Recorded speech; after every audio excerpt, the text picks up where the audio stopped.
Bismillahirrahmanirrahim. Assalamualaikum warahmatullahi wabarakatuh. Alhamdulillahi rabbil alamin. Wa asyhadu an la ilaha illallah wahdahu la syarika lah. Wa asyhadu anna Muhammadan abduhu wa rasuluh.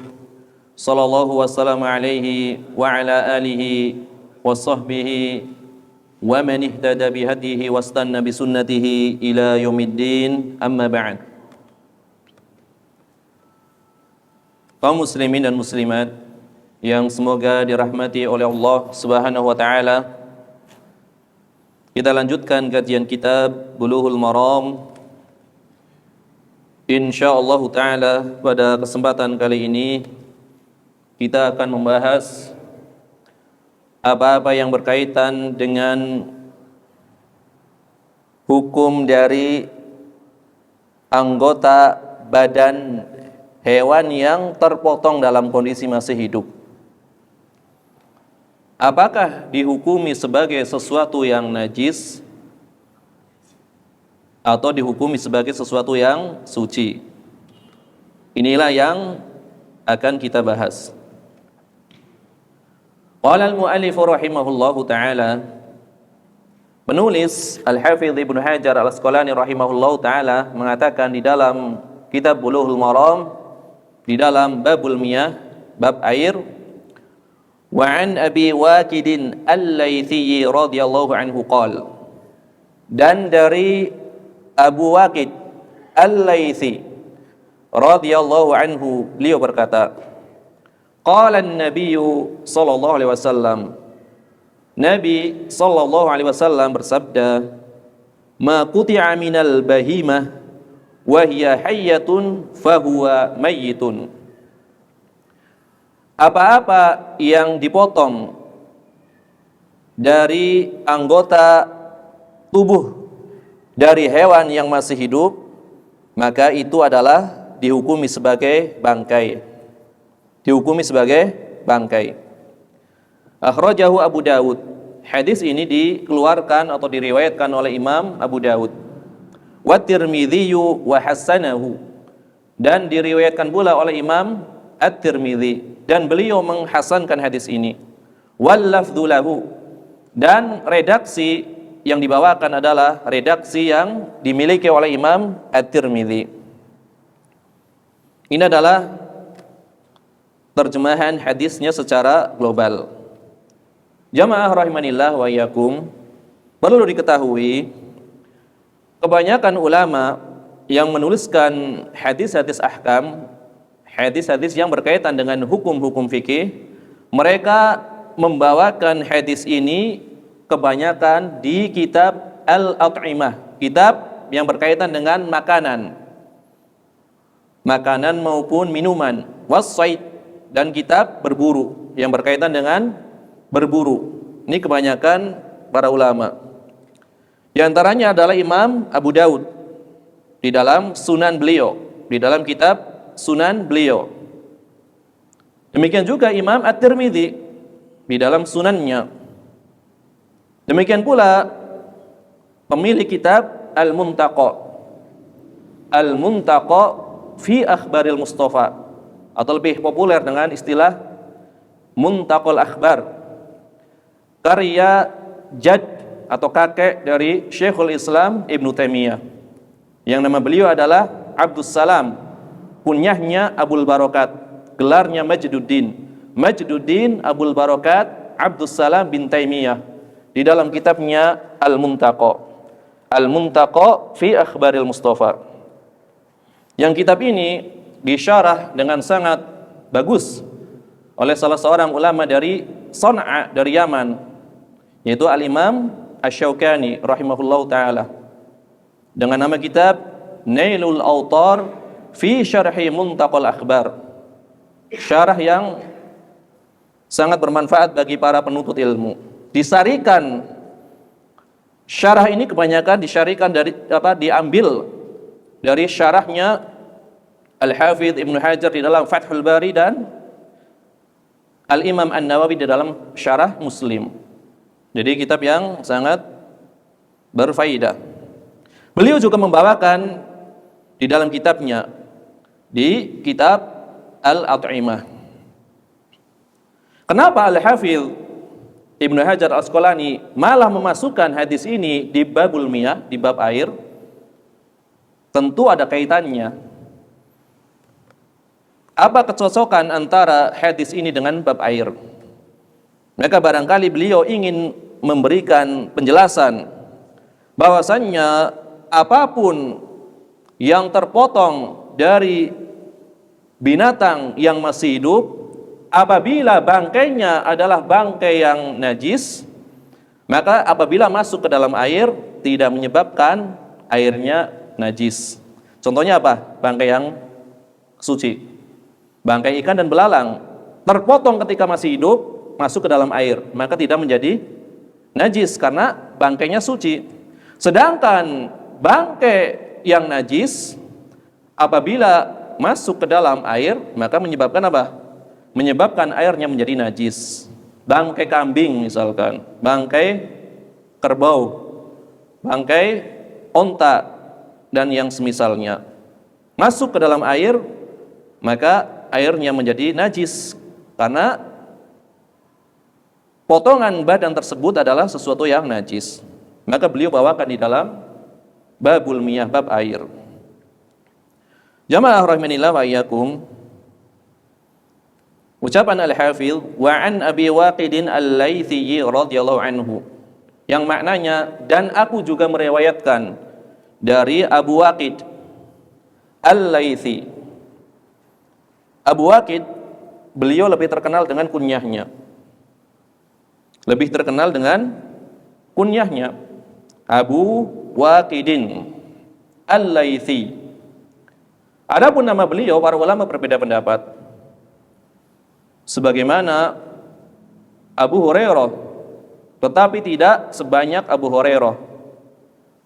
Karena para ulama berkenaan dengan nama Abu Hurairah ada berapa pendapat? 30 pendapat. Adapun Abu Waqid, para ulama berbeda pendapat, tapi tidak sebanyak perbedaan pendapat yang ada pada nama Abu Hurairah.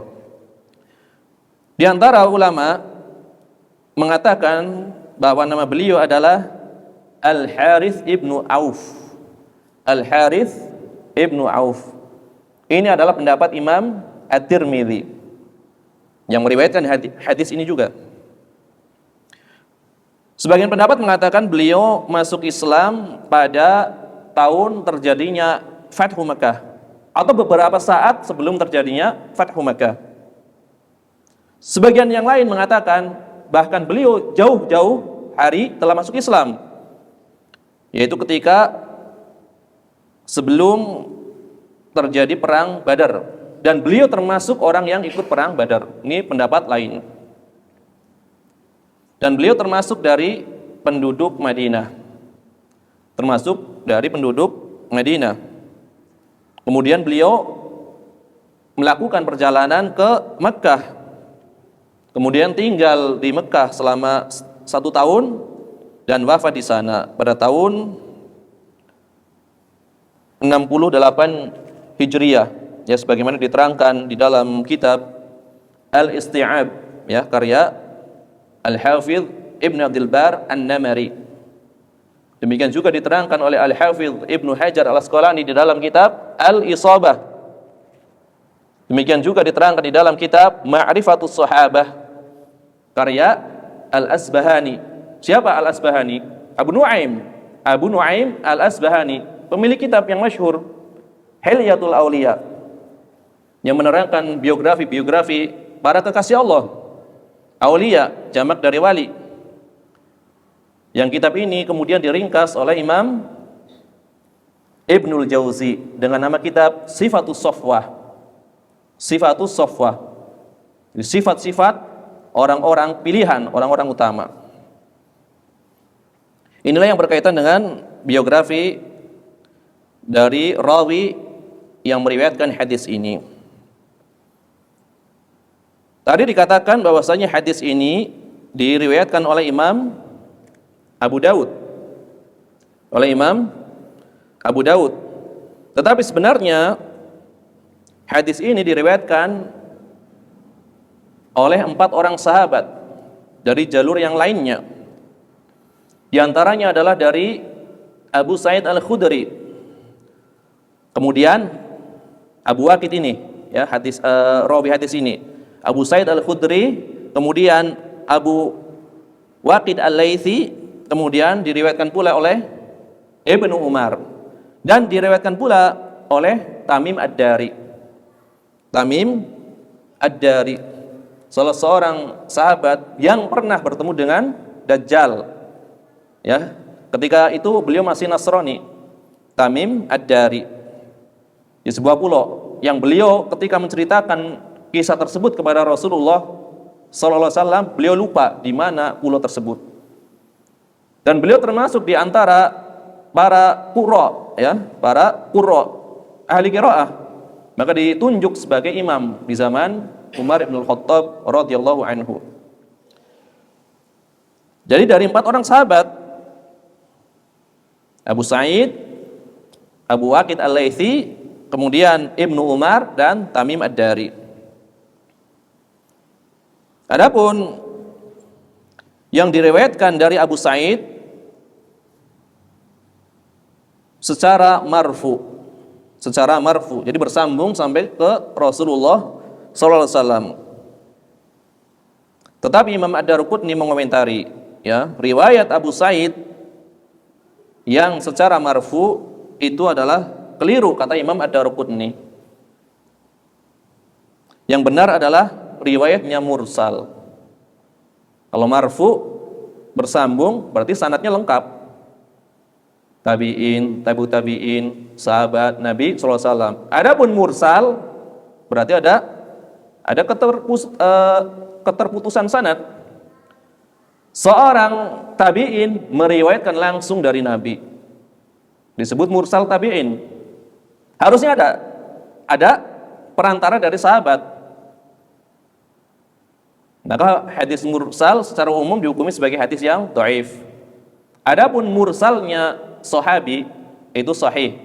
Misalkan sahabat memang tidak mendengar langsung dari Rasulullah sallallahu alaihi wasallam, tapi mendengar dari sahabat yang lainnya. Tetapi sahabat ini mengatakan Rasulullah sallallahu alaihi wasallam bersabda, maka mursal sahabi adalah sahih. Karena seluruh sahabat adalah adil. Seluruh sahabat adalah adil. Ini adalah hadis Abu Sa'id. Dari yang benar kata Imam Ad-Darqutni mursal. Adapun hadis Ibnu Umar, maka diriwayatkan oleh Imam At-Tabarani. Imam At-Tabarani di dalam kitab Al-Awsat. Jadi salah satu di antara kitab beliau adalah Al-Mu'jam Al-Awsat. Mu'jam, sebuah kitab hadis yang diurutkan berdasarkan huruf abjad. Hadis pertama dari syekh yang huruf depannya alif misalkan. Ada sekian syekh, dibawakan semuanya, dan seterusnya. Beliau mempunyai 3 kitab Al-Mu'jam, Al-Ma'ajim Ats-Tsalatsah, Mu'jam. Yang pertama adalah Al-Mu'jam As-Shaghir, mu'jam yang kecil, 1000 hadis lebih sedikit dari masing-masing syekh. Jadi misalkan hadisnya jumlahnya 1001 hadis, maka beliau meriwayatkan dari berapa? 1001 syekh, karena masing-masing syekh jatahnya 1 hadis dalam Mu'jam As-Shaghir. Adapun dalam Al-Mu'jam Al-Awsat, mu'jam yang pertengahan, maka lebih banyak lagi. Dan kata Imam At-Tabarani, kitab Al-Mu'jam Al-Awsat benar-benar telah menguras seluruh tenagaku, seluruh usaha di dalam mengumpulkan hadis. Ini yang Awsat, dan aku ridho dengan kitab ini.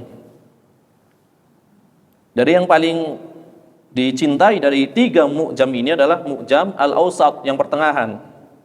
Adapun yang ketiga, Al-Mu'jam Al-Kabir, itu belasan ribu hadis, tetapi pengurutannya bukan berdasarkan masyaikhnya, tetapi dari nama sahabat.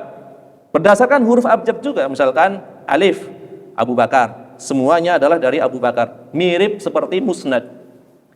mirip seperti musnad. Tetapi lebih, ya, mungkin 5 jilid hilang kitab ini. 5 jilid hilang dari Al-Mu'jam Al-Kabir. Maka yang terkenal adalah yang pertengahan ini, Al-Awsat. Di dalamnya ada seorang rawi, ya kata Imam Asy-Syaukani, yang bernama Asim bin Umar. Dia adalah seorang yang lemah. Berarti hadisnya lemah. Adapun hadis Tamim tadi, Tamim Ad-Dari, diriwayatkan oleh Imam Ibnu Majah dan At-Tabarani. Sanadnya juga lemah. Tetapi sanad-sanad yang lemah ini dikuatkan dengan sanad yang sahih ini. Jadi ini sebagai syawahid saja, bukan hadis utamanya. Sebagai syawahid saja. Maka tepat Imam At-Tirmidzi mengatakan hadisnya hadis yang hasan. Hadisnya adalah hadis yang hasan. Ya, sebagaimana diriwayatkan di dalam Sunan Abu Dawud di kitab Shaid dari jalur Abdurrahman bin Abdullah ibni Dinar dari Zaid bin Aslam, tokoh yang pada beberapa pertemuan lalu kita sebut. Dari Zaid bin Aslam, dari Atha bin Yasar, dari Abi Waqid. Ya, di dalam kitab Sunan Abu Dawud dan Tirmidzi jalurnya sama. Abdurrahman bin Abdullah bin Dinar dari Zaid bin Aslam, dari Atha bin Yasar, dari Abi Waqid. Hadisnya dihasankan oleh Imam At-Tirmidzi. Ya, karena di dalam sanadnya ada seorang rawi yang bernama tadi siapa? Abdurrahman bin Abdullah bin Dinar. Meskipun beliau seorang yang thiqah, jadi kata Imam Az-Zahabi seorang yang thiqah. Abdurrahman bin Abdullah bin Dinar seorang yang thiqah. Tetapi para ulama banyak membicarakan beliau. Dari sisi apa? Dari sisi hadis-hadis yang dibawakannya. Jadi Imam Az-Zahabi membawakan riwayat ini atau menjelaskan profil dari Abdurrahman bin Abdullah bin Dinar di dalam kitab Ad-Du'afa. Ad-Du'afa artinya apa? Orang-orang yang lemah. Tetapi beliau berkomentar, wa huwa thiqah. Dia adalah orang yang thiqah. Kenapa dimasukkan di dalam kitab Ad-Du'afa? Maka beliau pun menukil perkataan ulama sebelumnya, Ibnu Ma'in. Siapa Ibnu Ma'in? Yahya bin Ma'in, ya, Yahya bin Ma'in, guru dari Al-Imam Al-Bukhari. Ya, Syekh Al-Jarh wa Ta'dil. Di zamannya Yahya bin Ma'in mengatakan fi hadithihi dha'fun, di dalam hadisnya ada kelemahan. Kemudian Imam Abu Hatim Ar-Razi juga berkomentar fihi linun, di dalam hadisnya ada kelemahan. Yuktabu hadithuhu, akan tetapi hadisnya ditulis. Wala yuhtajju bihi, hanya saja para ulama tidak berhujjah dengan hadisnya. Kemudian Al-Hafidh Ibnu Hajar Al-Asqalani menulis Bulughul Maram, mengomentari beliau pula di dalam kitab At-Taqrib. Kitab At-Taqrib, beliau mengatakan sadukun yuhti'u, orang yang soduk. Soduk berarti apa? Sangat jujur. Yuhti'u, tetapi terkadang apa? Salah meriwayatkan hadis. Makanya karena saduk, beliau mengatakan riwayatnya tidak sampai sahih, tapi hasan. Dan masih banyak sekali komentar para ulama. Ini tadi saya hanya mencontohkan saja. Kalau dibahas semua, masih 1 lembar lebih komentar yang berkaitan dengan riwayat ini. Tapi saya cukupkan contoh saja ini sebagai komentar dari para ulama. Setelah dikumpulkan, ya, kesimpulannya hadisnya adalah hadis yang hasan. Ya, jadi enggak saya bawakan seluruh komentarnya. Ini tadi contoh-contoh komentar para ulama yang menilai para rawinya. Jadi secara umum hadisnya adalah hadis yang hasan. Berarti bisa digunakan sebagai hujjah, sebagai dalil, ya. Hadisnya hasan. Ya. Kemudian seperti biasa Al-Hafidh tidak membawakan hadis ini secara lengkap. Maksudnya tidak dari sababul wurud. Jadi inti dari hukum yang akan dibahasnya tidak membawakan sababul wurud, sebab datangnya hadis. Padahal hadis ini ada sababul wurudnya.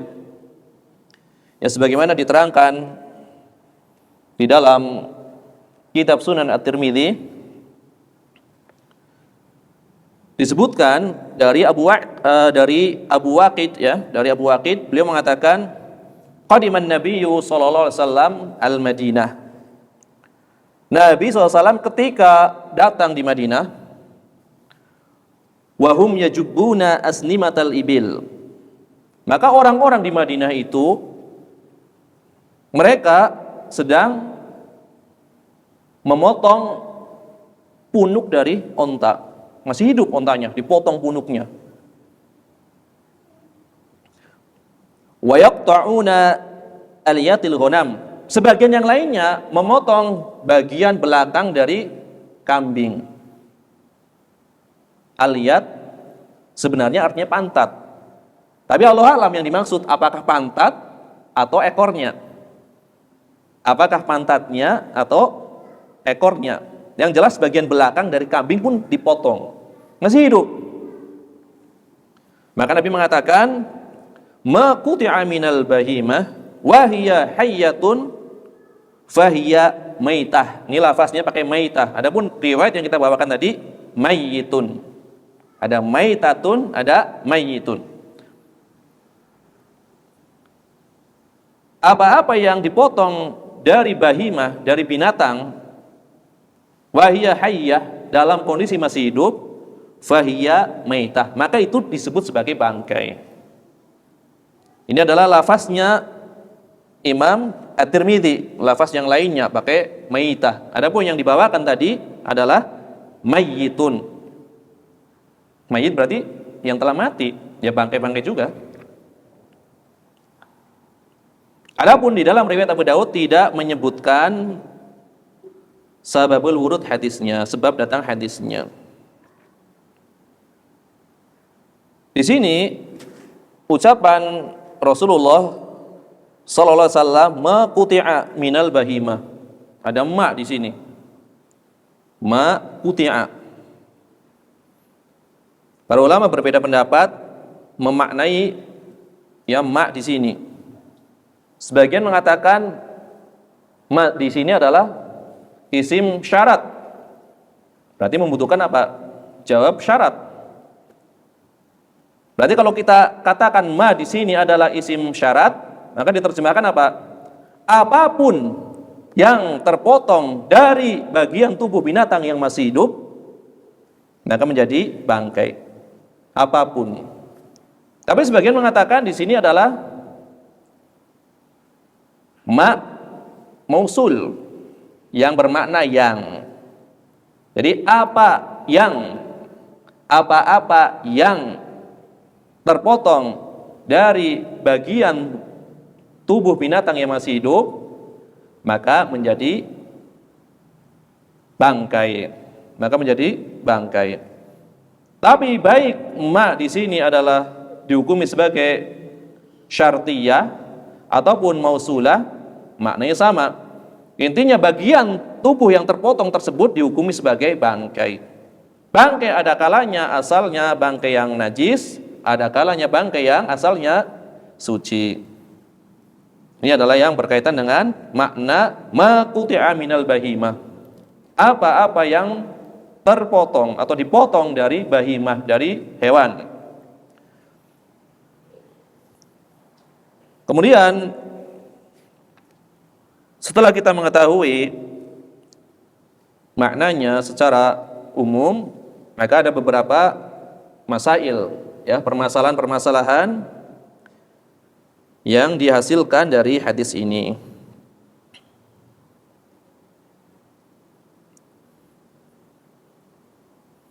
Yang pertama adalah yang berkaitan dengan bagian tubuh dari hewan selain ikan, selain belalang, dan selain anak Adam. Maka Imam An-Nawawi sebagaimana biasa beliau menukil di dalam kitab atau membawakan di dalam kitab beliau Syarhul Muhadzab, beliau mengatakan, adapun bagian-bagian tubuh dari hewan yang terpotong, yang telah terlepas dari tubuhnya, seperti ekornya, seperti apanya, punuknya, ataupun tangannya, dan yang selainnya, maka dihukumi sebagai sesuatu yang najis secara ijma. Ini menurut Al-Imam An-Nawawi, katanya ijma, padahal bukan ijma. Barangkali yang beliau maksud adalah ijma dari kalangan Syafi'iyah atau ijma dari kalangan 4 madhab, meskipun 4 madhab juga tidak berijma. Yang jelas ini adalah pendapat mayoritas ulama, maka beliau mengatakan ijma. Di antara dalilnya adalah hadis ini, hadis dari Abu Waqid Al-Laythi. Kemudian setelah membawakan hadis ini, maka Imam Nawawi menukil perkataan Imam At-Tirmidzi di dalam kitab sunannya. Dari kebiasaan atau di antara kebiasaan Imam At-Tirmidzi, setelah membawakan riwayat-riwayat hadis di dalam kitab sunannya, beliau suka berkomentar setelahnya. Komentar ada kalanya berkaitan dengan kesahihan riwayat atau kedhaifannya, atau pertanyaan kepada para masyayikhnya. Misalkan sa'altu Muhammadan, aku bertanya kepada Muhammad bin Ismail Al-Imam Al-Bukhari, bertanya tentang riwayatnya. Atau terkadang beliau berkomentar tentang amal yang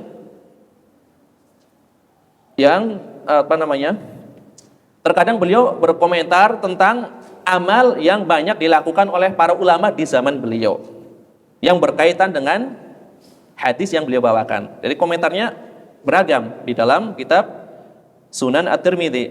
Makanya para ulama di antaranya adalah Syekh Abdul Karim Al-Khudair. Bagi para pelajar yang ingin mempelajari seluruh ilmu hadis dipraktekkan di dalam kitab, maka pelajarilah Sunan At-Tirmidzi. Jadi nanti ada pembahasan tentang ilal, sebab-sebab, alasan-alasan hukum, pembahasan tentang rawi dan fikihnya. Khilaf para ulama kadang dibawakan. Syafi'i mengatakan A, Malik mengatakan B, terkadang dibawakan oleh Imam At-Tirmidzi. Adapun kalau ingin tertib fikih, maka mempelajari kitab Sunan Abu Daud, sangat tertib fikihnya, tapi tidak ada komentar-komentar seperti ini. Hanya tertib fikih saja. Imam At-Tirmidzi setelah membawakan riwayat ini, beliau mengatakan wal amalu alaihi 'inda ahli ilmi. Dan ini adalah yang banyak diamalkan oleh para ahli ilmu. Jadi pendapat yang dibawakan oleh Al-Imam An-Nawawi ini adalah yang banyak diamalkan oleh ahli ilmu di zaman beliau. Jadi pendapat jumhur minimal, meskipun tidak sampai ijma. Karena nanti ada istilah ya di dalam pembahasan ijma, apakah keluarnya 1 atau 2 orang dari komunitas ijma mencederai keabsahan ijma, apa mempengaruhi kesahihan ijma? Ini kan para ulama berbeda pendapat, yang diterangkan di dalam pembahasan usul fiqh.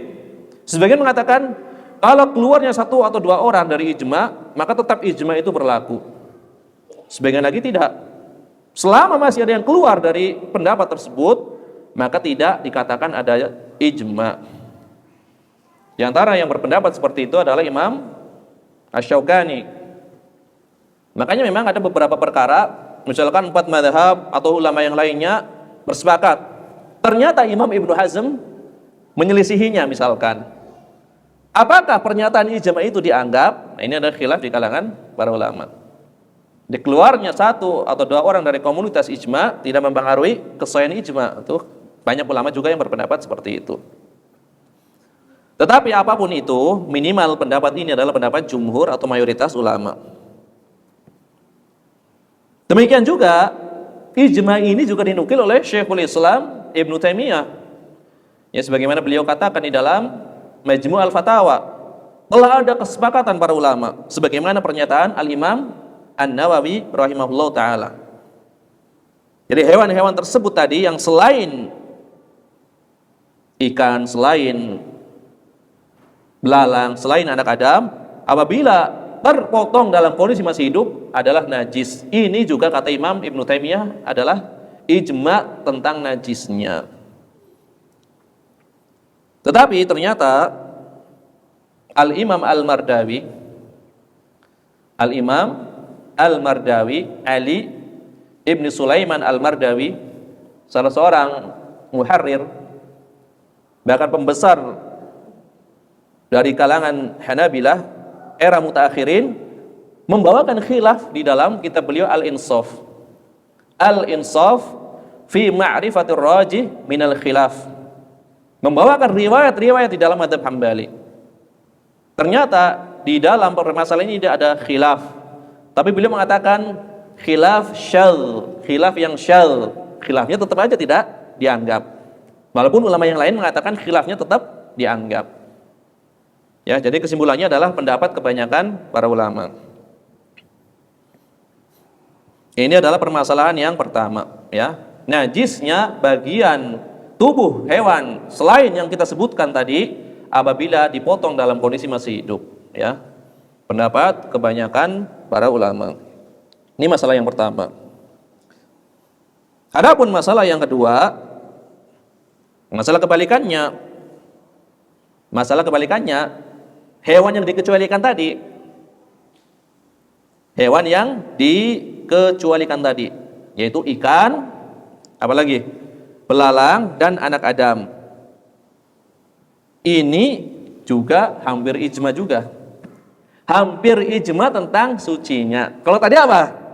Hampir ijma tentang najisnya. Ini hampir ijma tentang sucinya. Ikan, apalagi belalang dan anak Adam. Ini ada dua qaul di dalam mazhab Syafi'i. Qaul yang mengatakan najisnya, qaul yang mengatakan sahihnya. Ya tentu yang lebih tepat mana? Sahihnya. Karena kan telah berlalu hadis-hadis yang lalu. Ya, dihalalkan dua macam bangkai. Ketika bangkainya itu halal, ya mustahil dihukumi sebagai sesuatu yang najis. Tetapi karena ini diikutkan dengan anak Adam, jadi khilafnya mungkin di anak Adamnya, sebagaimana telah berlalu. Ya, hukum anak Adam yang telah mati, baik muslim ataupun kafir. Kan kalau anggota tubuh itu terlepas, dihukumi sebagai apa? Sebagai sesuatu yang mati, bangkai. Kan khilafnya telah kita bahas kemarin. Jumhur mengatakan apa?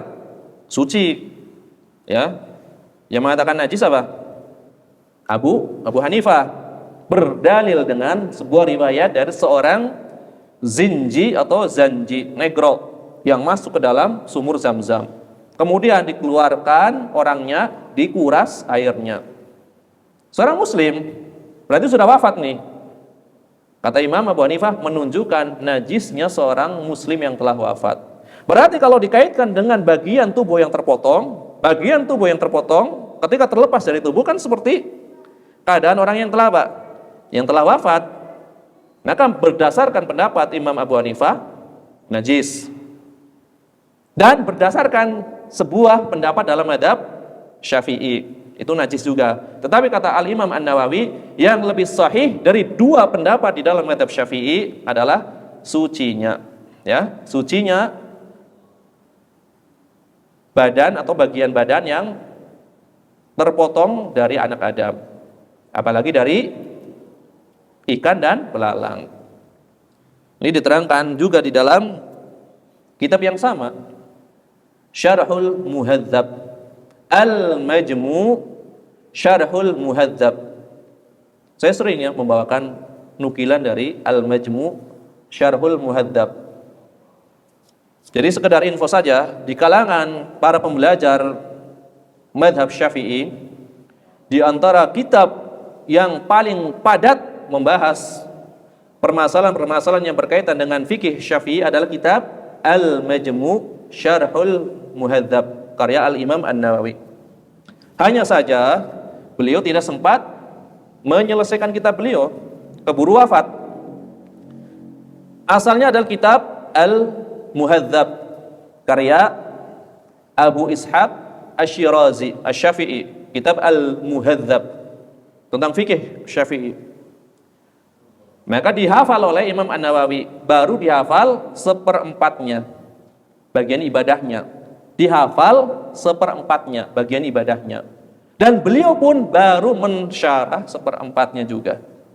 Dari bab ibadah disyarah semua oleh Imam Nawawi sampai masuk awal bab riba, bab muamalat. Jadi baru 9 jilid. Akan tetapi beliau membawakan di dalam kitab tersebut pembahasan yang sangat lengkap. Pertama adalah menjelaskan madhab Syafi'i. Yang pertama. Yang kedua, menjelaskan khilaf di dalam madhab. Khilaf internal juga dulu. Khilaf di dalam madhab Syafi'i. Kemudian merojihkan mana yang kuat di dalam madhab. Kemudian yang keempat, membawakan madhab yang lain. Madhabnya Imam Abu Hanifah, madhabnya Imam Malik, madhabnya Imam Ahmad bin Hanbal, dan madhab ulama yang lain, Al-Laits bin Sa'ad, Al-Auza'i, bahkan madhab para tabi'in, madhabnya Al-Hasan Al-Basri, madhabnya Tawus bin Kaisan, bahkan madhabnya para sahabat, madhabnya Ibnu Umar, madhabnya Zaid bin Thabit, madhabnya Umar bin Al-Khattab, dan seterusnya dibawakan. Hanya saja beliau tidak mau membawakan madhab zahiri. Di dalam Al-Majmu' Syarah Al-Muhadzab, beliau tidak mau membawakan madhab zahiri. Beliau mengatakan tidak suka dengan madhab al-zahiri. Makanya meskipun kitabnya belum selesai, maka para ulama mengatakan kitab terbaik Al-Imam An-Nawawi dari sisi luasnya pembahasan adalah Al-Majmu' Syarahul Muhadzab. Al-Imam Ibnu Katsir, Imam Ibnu Katsir, Imaduddin Abul Fida Ibnu Katsir, penulis kitab tafsir Al-Qur'anil Azim. Beliau mengomentari kitab ini. Seandainya kitabnya Syekh An-Nawawi selesai, kitab Al-Majmu' ini, maka kita tidak membutuhkan kitab lain. Ini mubalaghah. Ya tentu masih membutuhkan kitab lain. Karena begitu padatnya pembahasannya. Akan tetapi Allah menakdirkan kitab beliau hanya baru membahas seperempat kitab aslinya. Ini kita Imam Ibnu Katsir. Beliau menukil ya pendapat tadi, dua pendapat di dalam mazhab Syafi'i tentang hukum bagian tubuh anak Adam yang terlepas ketika masih hidup. Maka yang benar adalah suci, ya, sesuai dengan pendapat jumhur ulama. Dan ini adalah sebuah riwayat di dalam mazhab Hambali, ya, dan ini dikuatkan oleh Syekhul Islam Ibnu Taimiyah rahimahullah taala. Demikian juga pendapat sucinya perkara tersebut juga dikuatkan oleh Asy-Syaikh Muhammad Ibn Shalih Al-Utsaimin di dalam kitab beliau Asy-Syarhul Mumti', Asy-Syarhul Mumti' ala Zadil Mustaqni fi Ikhtisaril Muqni. Ini adalah kitab yang membahas mazhab Hambali secara luas sebagai padanan dari kitab Syafi'iyah mutakhirin. Maka beliau menguatkan pendapat jumhur tentang sucinya perkara tersebut. Ini adalah masalah yang kedua, ya. Anggota tubuh yang terlepas dari ikan, dari belalang, dan dari anak Adam dihukumi sebagai sesuatu yang suci. Ini adalah bagian tubuhnya. Kemudian masalah yang ketiga berkaitan dengan bulu atau rambutnya. Domba ada apanya itu? Wol, ya istilahnya. Bulu domba namanya apa? Wol. Kemudian bulu onta atau bulu hewan yang lainnya. Ini juga menurut pendapat jumhur ulama dihukumi ya sebagai sesuatu yang suci, ya, sebagai sesuatu yang suci. Apabila asal hewannya adalah hewan yang suci. Nah, mengenai pembahasan hewan yang suci, Di dalam mazhab Hambali itu ada dua jenis hewan yang suci. Yang pertama apa hewan yang suci? Kita membahas hewan yang darat, kalau laut tidak kita bahas. Hewan yang suci di dalam mazhab Hambali pertama adalah hewan yang asalnya boleh dimakan. Itu apa? Ya seperti kambing, onta, sapi, itu hewan yang suci. Yang kedua, hewan yang asalnya tidak boleh dimakan, tapi dihukumi sebagai hewan yang suci. Menurut mazhab Hambali adalah hewan yang seukuran dengan kucing dan lebih kecil. Walaupun tidak halal dimakan, tetapi dihukumi sebagai hewan yang suci. Maka apabila dipotong bagian dari bulunya atau wolnya tadi, maka dihukumi sebagai sebagai apa? Sesuatu yang suci. Riwayat kedua di dalam mazhab Hambali adalah sesuatu yang najis. Jadi ada dua riwayat. Tetapi yang dipilih oleh Syekhul Islam Ibnu Taimiyah adalah pendapat yang mengatakan suci. Pendapat yang mengatakan suci. Adapun hewan yang najis seperti babi atau yang lainnya, maka juga ada khilaf di kalangan para ulama. Imam Abu Hanifah mengatakan ya hukumnya suci.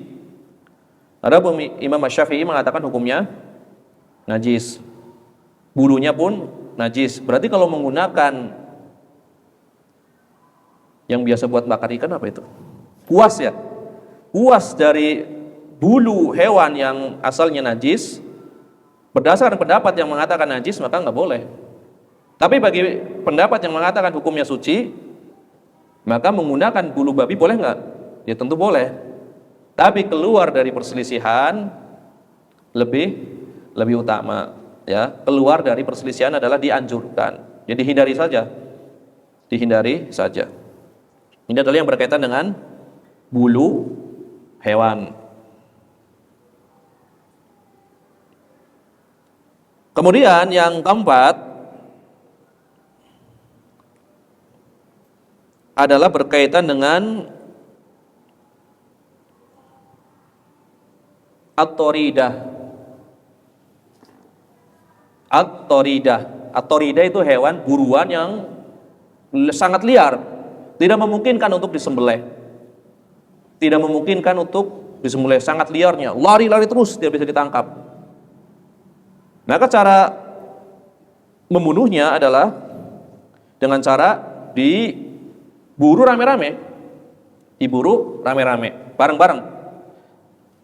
Maka kata Imam Ahmad bin Hambal, ini dibolehkan, bukan berdasarkan riwayat yang marfu, tapi perbuatan para sahabat.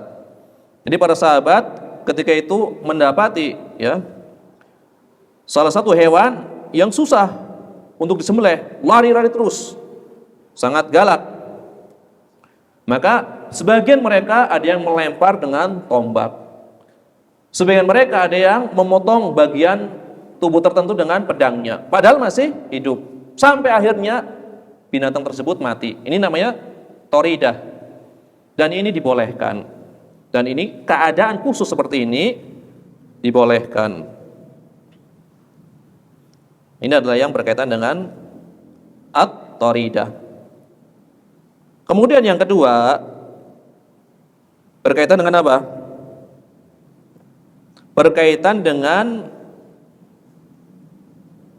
disebutnya kantong kasturi. Jadi ada kijang. Kijang itu memiliki kantong, kijang tertentu ya, kijang kasturi yang nanti mengeluarkan al-misk ya, minyak kasturi. Kantong kasturi yang dipotong dari kijang induk ya, induk kijang kasturi dalam kondisi masih hidup. Maka kasturi yang dikeluarkan dari darahnya itu suci. Ya berdasarkan as-sunnah dan ijma'. Karena apa-apa yang dipotong dari kijang, kata para ulama itu seperti telur, seperti rambut dan yang lainnya. Ini adalah kijang kasturi. Jadi jenis minyak wangi yang dihasilkan dari hewan yaitu kijang, kijang khusus.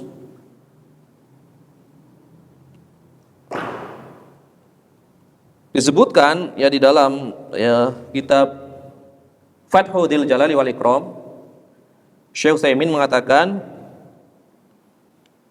kijang ibu kasturi, induk dari kijang kasturi itu berwarna hitam, kata beliau, memiliki 2 taring yang berwarna putih dan menonjol.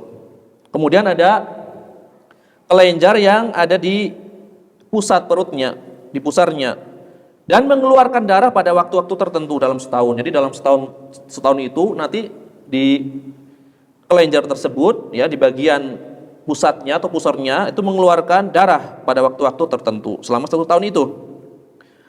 Lalu ketika mengeluarkan darah, kijang tersebut merasa sakit ya karena darah tersebut.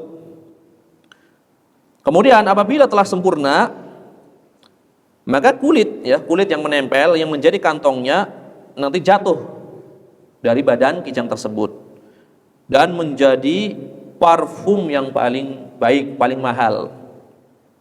Kaifiahnya ngambilnya tidak tahu yang jelas, dikatakan itu adalah parfum yang paling baik ya, parfum kasturi yang paling baik.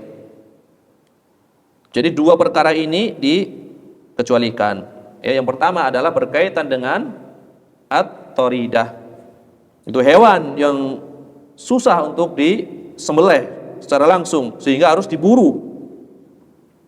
Ini berdasarkan ya riwayat dari para sahabat. Jadi sebagian mengambil atau memotong bagian tangannya atau kakinya, sebagian memotong bagian lehernya sampai dia mati. Ini namanya at-toridah. Ini adalah yang berkaitan dengan masalah yang bisa diambil dari hadis ini. Ya. Adapun ya pelajaran-pelajaran yang bisa diambil dari hadis ini, karena hadis tadi kan memiliki apa? Sababul wurud. Maka pelajaran yang pertama yang saya bawakan dari perkataan Syekh Muhammad bin Shalih Al-Utsaimin, beliau mengatakan pelajaran yang pertama, orang yang berilmu itu berkewajiban menjelaskan hukum syariat, yaitu ketika orang-orang melanggar hukum tersebut. Tadi kan dikatakan ketika di Madinah orang-orang mengambil apa? Bagian punuk unta atau bagian belakang dari kambing. Maka orang yang berilmu di sini Nabi SAW harus menjelaskan hukumnya. Makanya Nabi SAW di dalam hadis ini menerangkan hukum tersebut ya. Ini adalah pelajaran yang pertama ya, kewajiban menjelaskan hukum syariat bagi orang yang berilmu apabila melihat orang-orang melanggar hukum tersebut. Pelajaran yang kedua, bagian anggota badan yang dipotong dari binatang yang masih hidup itu disamakan hukumnya dengan bangkai binatang tersebut. Ya berdasarkan sabda Nabi SAW, fahuwa mayyitun, maka hal tersebut dihukumi sebagai bangkai. Kemudian kata Syekh rahimahullah taala, di sini muncul pertanyaan ya, kata Syekh rahimahullah taala, di sini muncul pertanyaan kata beliau. Apakah boleh seseorang memotong sesuatu dari binatang yang masih hidup? Boleh atau tidak? Apabila hanya sekedar main-main atau menyakiti atau balas dendam. Misalkan ada seorang yang terganggu oleh suara kambing. Ini tidur, ada suara kambing, orang tersebut terganggu. Akhirnya karena merasa terganggu, orang tersebut pun bangun, akhirnya memotong lidahnya misalkan. Apakah perbuatan ini boleh dilakukan? Maka yang betul adalah perbuatan ini tidak boleh dilakukan apabila hanya sekedar balas dendam. Jadi nanti berarti kalau perbuatan ini tidak boleh dilakukan kalau hanya sekedar balas dendam. Berarti kalau tidak balas dendam boleh nggak memotong bagian tubuh dari binatang? Ya, tentu ada syaratnya, kebolehannya. Jadi kalau iseng saja, marah saja, main potong lidahnya, maka tentu tidak boleh dendam. karena disakiti oleh kambing, suaranya yang mengganggu. Tetapi apabila ada maslahat, tentu boleh. Kalau tadi kan namanya hewan tidak mukallaf, tidak terkena beban taklif. Yang ngapain balas dendam? Adapun kalau kita memotong bagian tubuh dari binatang karena ada maslahat tertentu, tentu boleh. Contohnya apa? Bagian anggota tubuh dari binatang tertentu yang masih hidup kita potong misalkan dalam rangka maslahat. Contohnya apa? Contohnya mengebiri binatang. Nih Syekh Al-Utsaimin mencontohkan, di antaranya adalah mengebiri binatang. Kata beliau, tindakan mengebiri binatang ini untuk kemaslahatan binatang dan kemaslahatan pemiliknya juga. Kata beliau, sebab apabila binatang tersebut dikebiri, maka dagingnya menjadi lebih enak. Jadi binatang sembelihan, misalkan kita punya kambing, kita menginginkan dagingnya lebih enak. Kata Syekh Utsaimin, boleh dikebiri dalam rangka untuk disembelih, untuk dikonsumsi. Menurut Syekh Muhammad bin Shalih Al-Utsaimin hukumnya boleh. Dan beliau membawakan sebuah riwayat. Syekh rahimahullah membawakan sebuah riwayat bahwasanya Nabi SAW pernah berkurban dengan 2 domba yang dikebiri. Ini untuk kemaslahatan apa? Binatang dan kemaslahatan pemiliknya juga. Tetapi harus dilakukan dengan cara yang baik, ya. Jangan main potong saja. Misalkan dikasih apa biar nggak sakit? Bius mungkin ya. Dibius dulu, baru dipotong bagian tertentu ya, yang menyebabkan binatang tersebut menjadi dikebiri. Atau perbuatan menandai binatang juga diperbolehkan karena maslahat. Kan kita sering lihat itu, ada kuda di apa itu? Ditato dengan apa? Besi. Atau unta ditato dengan besi, itu hukumnya boleh kalau dalam rangka menandai.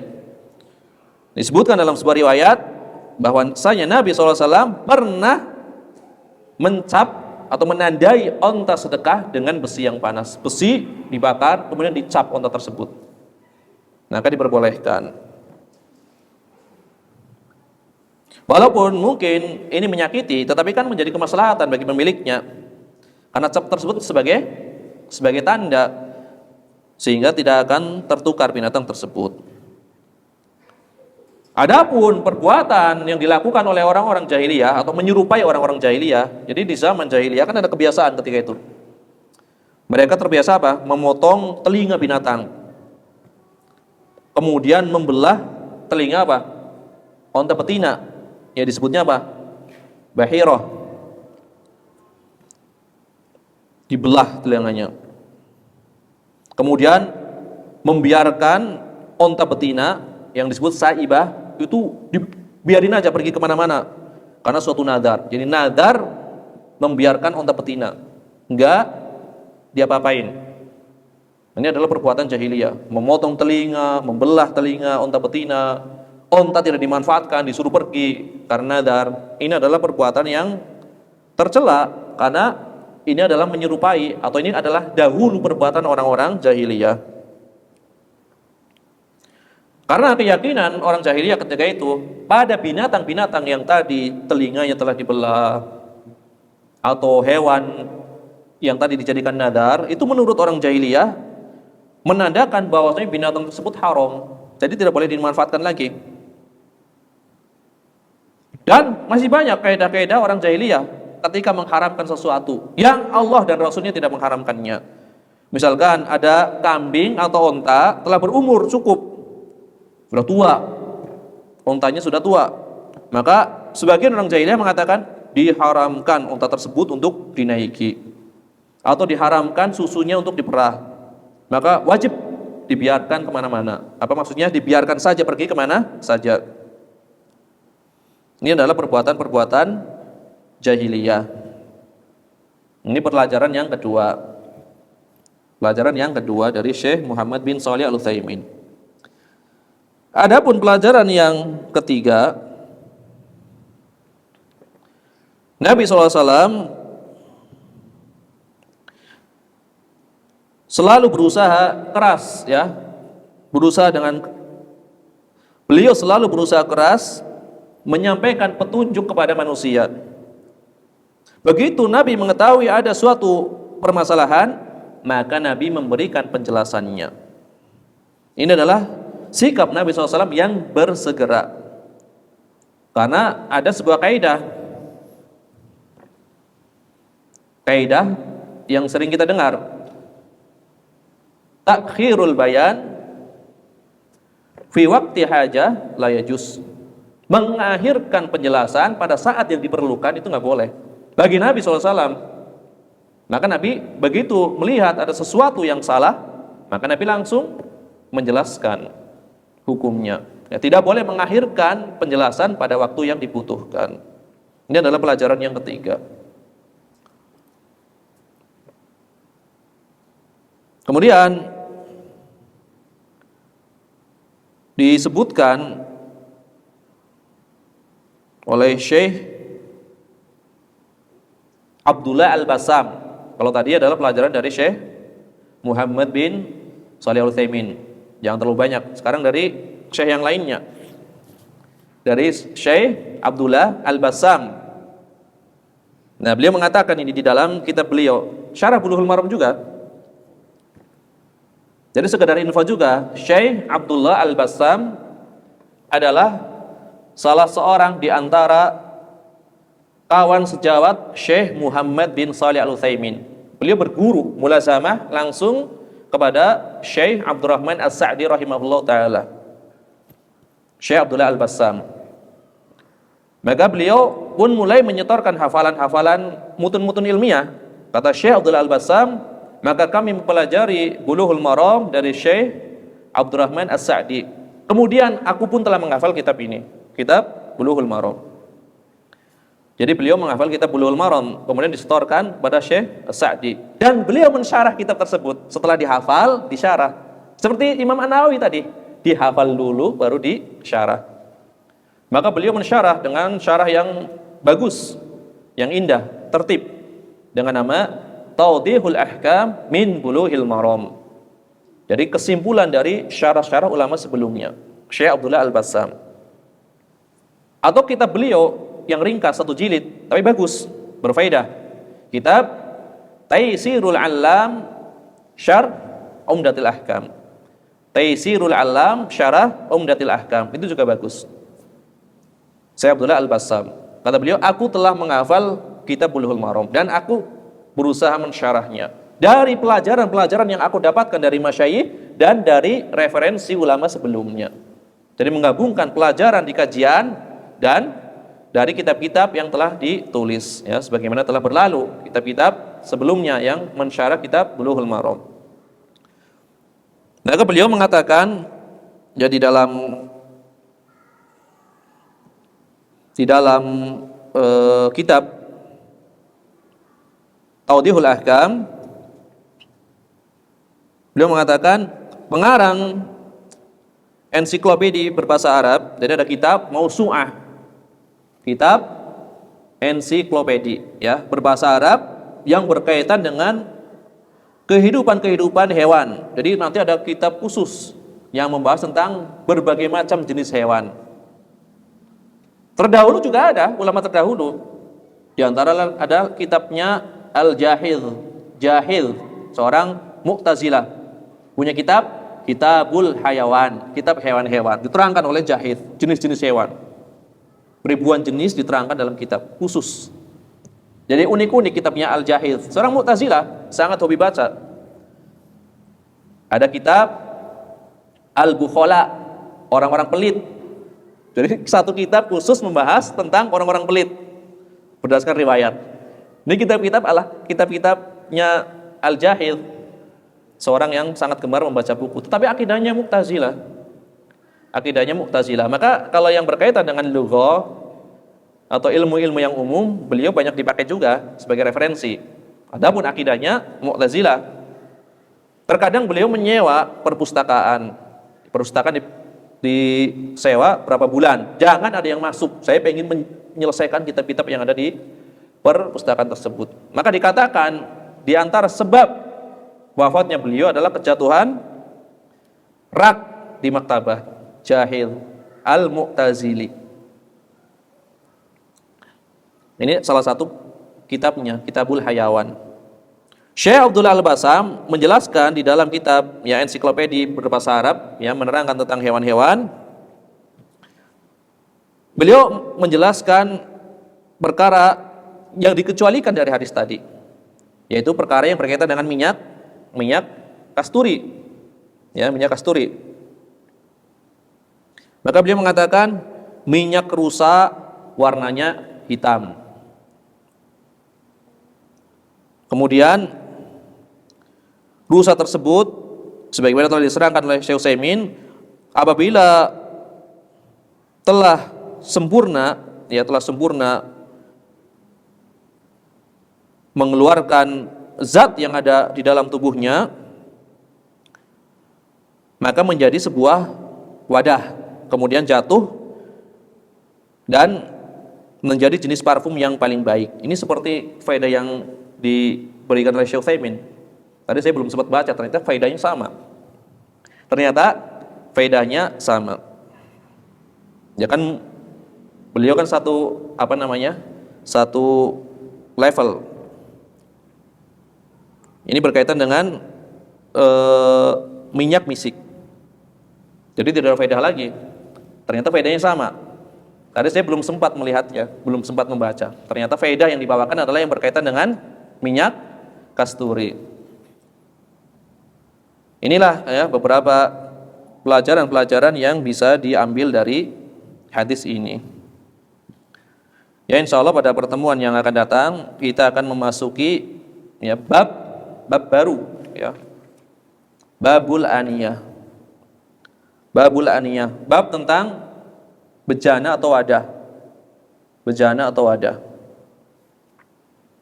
Jadi kita telah menyelesaikan babul miyah ya. Kitab Thaharah bab yang pertama alhamdulillah telah kita jelaskan semua hadisnya.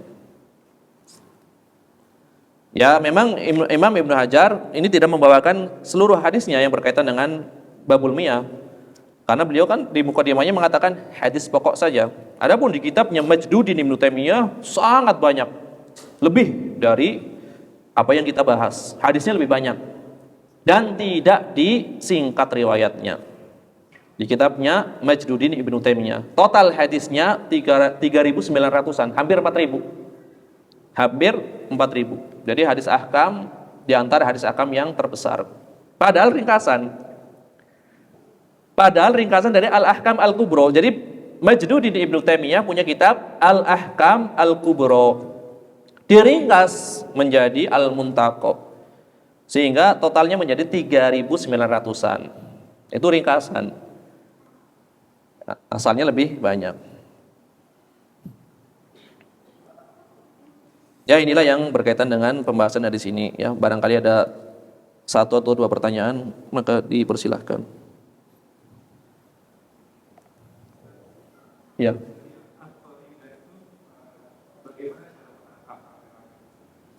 Disebutkan di dalam sebuah riwayat sebagaimana dibawakan oleh Imam Ahmad bin Hambal, ketika itu ada dog kadal apa?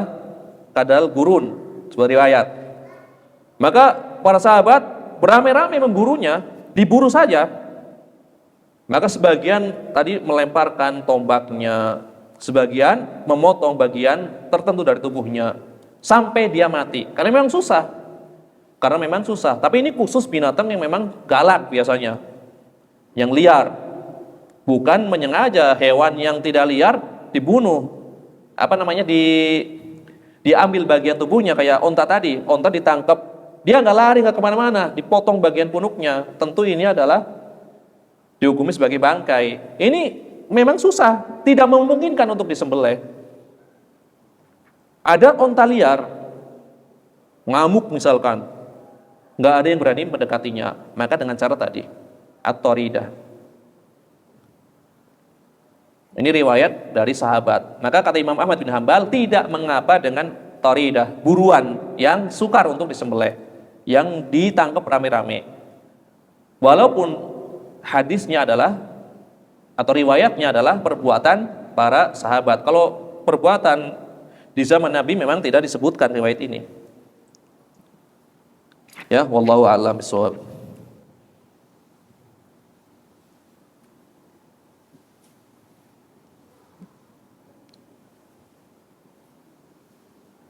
Nah, ini ada riwayatnya saya bawakan.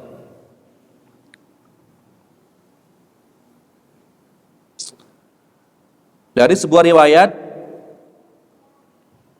di dalam Sahih Bukhari, riwayat yang antum tanyakan, dari Rafi bin Khadij. Biasanya orang bacanya Khudaj, keliru. Rafi bin Khadij. Nah, itu terkenal dalam kitab bab sifat salat Nabi. Rafi bin Khadij. Dia berkata, kata Rafi bin Khadij, kami pernah bersama Nabi SAW di Dzul Khulaifah. Berarti riwayat yang dibawakan oleh Imam Ahmad nanti berbeda dengan riwayat ini. Karena Imam Ahmad tadi mengatakan yang aku gunakan untuk berdalil adalah riwayat dari perbuatan sahabat. Di sini aku pernah bersama Nabi SAW di Dzul Khulaifah. Kemudian ada seekor unta yang lari. Lalu para sahabat mengejarnya. Dikejar unta tersebut. Tetapi mereka tidak mampu. Maka tiba-tiba ada seorang yang melemparkan atau membidik dengan panahnya. Sehingga unta tersebut mati atas izin Allah Tabaraka wa Taala. Nah, kemudian di sini di riwayat Bukhari ini dikatakan, maka Nabi SAW bersabda, sesungguhnya unta-unta ini ada yang suka berlari seperti binatang buas. Karena itu apabila ada yang lari dari kalian, yaitu ontanya lari dari buruan apa yang akan diburu oleh kalian, apabila onta tersebut ada yang lari, maka lemparkanlah dengan anak panah seperti buruan. Ini riwayat yang berbeda dengan riwayat Imam Ahmad bin Hanbal. Kalau tadi sebagian memotong kakinya, sebagian memotong bagian belakangnya. Kalau ini ada ucapan Nabi SAW, tapi khusus menggunakan lemparan panah. Ini riwayat Al-Bukhari dan Muslim. Adapun yang masyhur di dalam madhab Hambali, sebagaimana dikatakan di dalam kitab Al-Mughni, dinukil oleh Imam Ibnu Qudamah, maka kata Imam Ahmad, tidak mengapa dengan at-taridah. Akan tetapi aku tidak berdalil dengan hadis marfu, berdalil dengan riwayat sahabat. Ternyata ada hadis marfu diriwayatkan oleh Imam Al-Bukhari dan Muslim. Allahu a'lam bishawab. Ya, intinya at-taridah adalah dibolehkan. Intinya at-taridah adalah dibolehkan.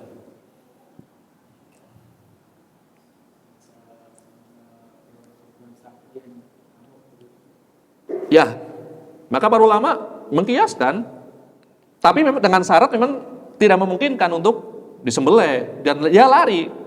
Kan Nabi mengatakan di antara onta ada yang suka berlari sebagaimana hewan buas lainnya. Hewan buas contohnya apa? Kan banyak, singa hewan buas, walaupun nggak boleh dimakan. Ini diserupakan sebagaimana keadaan hewan buas tersebut, kata Nabi. Maka apabila lari tidak mungkin kan untuk disembelih, lemparkanlah dengan panah atau tombak. Adapun kalau hewan kurban, ya Allah alam, apakah ada yang keadaannya seperti ini? Saya belum pernah melihat yang keadaannya berlarian sebagaimana hewan liar. Allahu a'lam bishawab. Ini banyak yang tidak mengetahui kayaknya at-taridah ini. Jadi di samping ya berburu dengan hewan yang dilatih juga ada istilah berburu rame-rame. Ya, hewan buruan, taridah.